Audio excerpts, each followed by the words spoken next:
జై ఆదివాసీ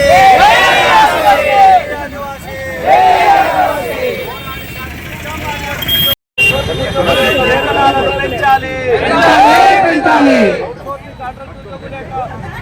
వేతనాన్ని పెంచాలి ఉద్యోగులుగా మార్పు చేయాలి ఉద్యోగులను కాంట్రాక్ట్ ఉద్యోగులుగా మార్పు చేయాలి జై ఆదివాసీ రాష్ట్ర అధ్యక్షులు గౌరవనీయులు కాట్రవర్తి లక్ష్మీనాయక్ గారికి మీ అల్లూరి సీతారామరాజు జిల్లా నుండి గిరిజన గురుకులాల్లో అవుట్సోర్సింగ్ పద్ధతిలో పనిచేస్తున్న ఉపాధ్యాయులు అధ్యాపకుల శాంతియుత ఆందోళనకు తాత్కాలికంగా విరమించుకున్నారు.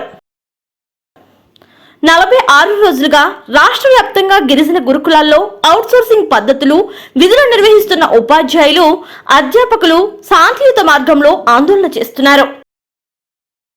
పనికి తగ్గ వేతనం ఇవ్వాలని, అవుట్సోర్సింగ్ విధానం రద్దు చేసి కాంట్రాక్ట్ రెసిడెన్స్ టీచర్లుగా మార్పు చేయాలనే ప్రధాన డిమాండ్లతో ఆందోళన చేపట్టారు.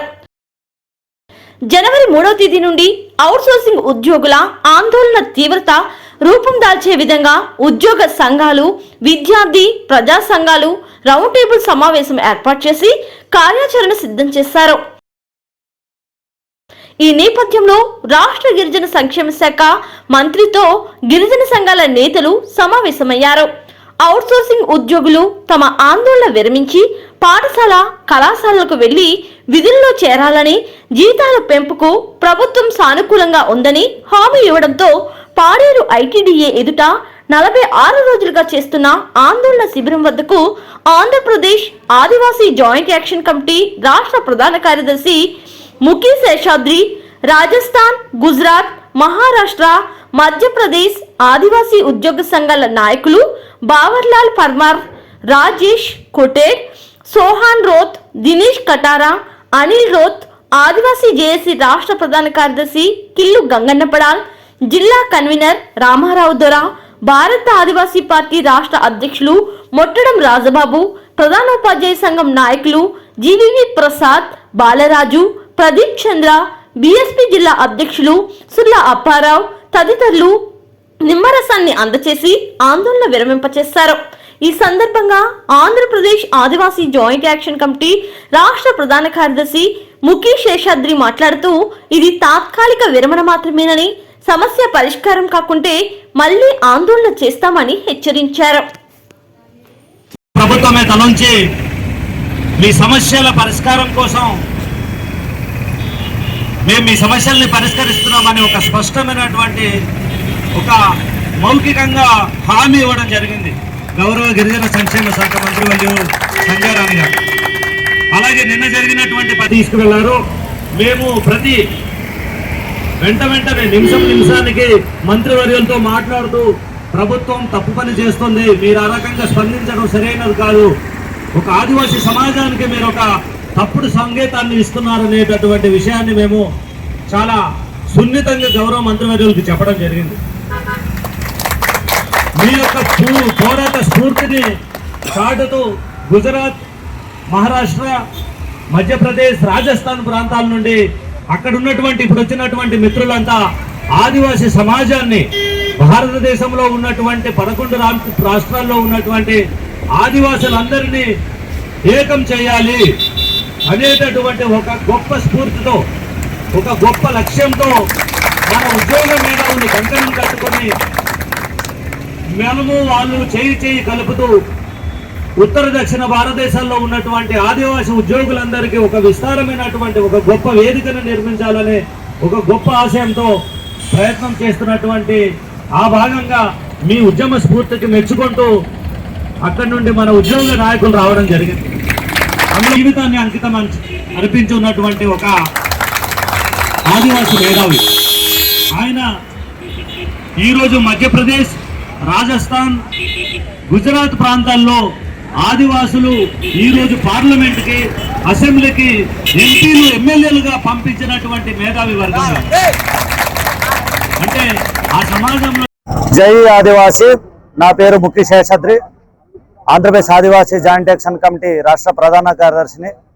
అలాగే అఖిల భారత గిరిజన ఉద్యోగుల ఏసార్ జిల్లా ప్రెసిడెంట్ని.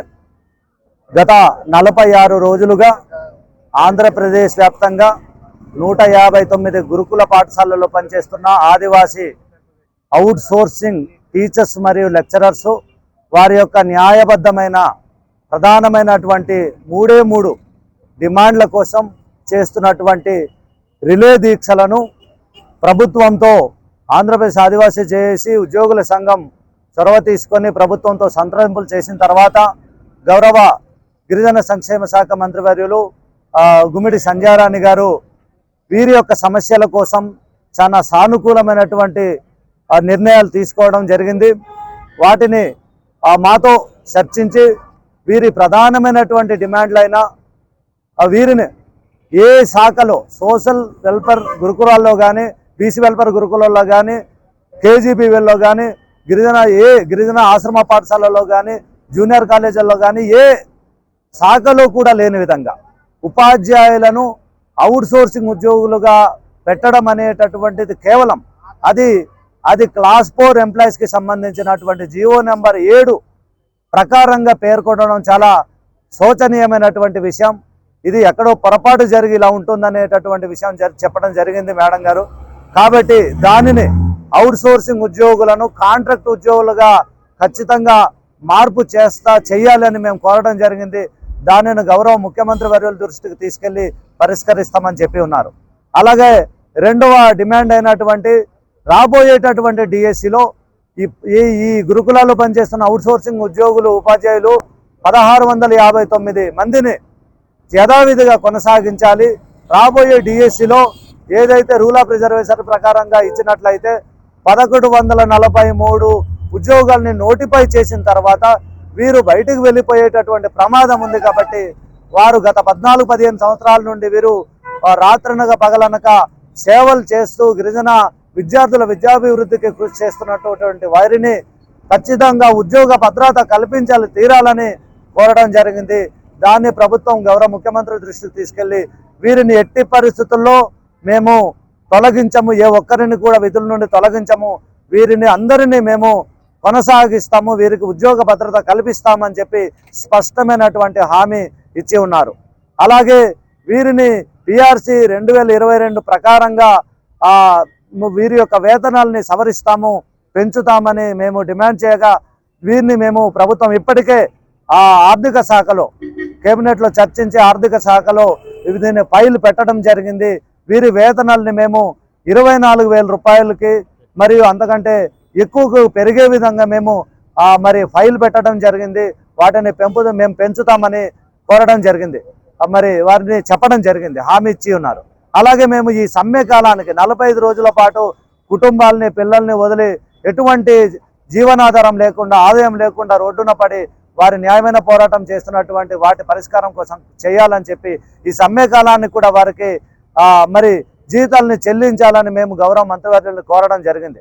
వాటిని కూడా గౌరవ ముఖ్యమంత్రి వారితో చర్చించి ఈ సమ్మె కాలానికి కూడా మేము జీతాలు ఇచ్చే విధంగా మేము ఆలోచన చేసి ఒక మంచి నిర్ణయం తీసుకుంటామని కూడా గౌరవ మంత్రివర్యులు గౌరవ ఉప ముఖ్యమంత్రుల ద్వారా గౌరవ విద్యాశాఖ మంత్రి శ్రీ నారా లోకేష్ గారి ద్వారా గౌరవ ముఖ్యమంత్రి చంద్రబాబు నాయుడు గారి ద్వారా చర్చించి మేము మంచి నిర్ణయం తీసుకొని 1659 మంది ఆదివాసీ అవుట్ సోర్సింగ్ ఉద్యోగులకి న్యాయం చేస్తామని గౌరవ మంత్రివర్యులు హామీ ఇచ్చిన పిదప వీటిని ముఖ్యంగా మరొక ముఖ్యమైనటువంటి 80,000 మంది 159 గురుకులాల్లో చదువుతున్నటువంటి 10వ తరగతి intermediate first year second year పిల్లలకి మార్చిలో పరీక్షలు ఉన్న దృష్ట్యా వారి యొక్క విద్యకు ఎటువంటి నష్టం జరగకుండా ఈ ఉద్యోగులందరూ కూడా వెళ్ళి బ్యాక్లాగ్ సిలబస్ని పూర్తి చేసి వారందరూ కూడా రాబోయే పరీక్షలు ఉత్తీర్ణులు అయ్యే కోసం వారి విద్యార్థుని యొక్క భవిష్యత్తుని దృష్టిలో పెట్టుకుని ఈ వారి యొక్క 45 రోజుల పాటు కొనసాగుతున్నటువంటి రిలే దీక్షల్ని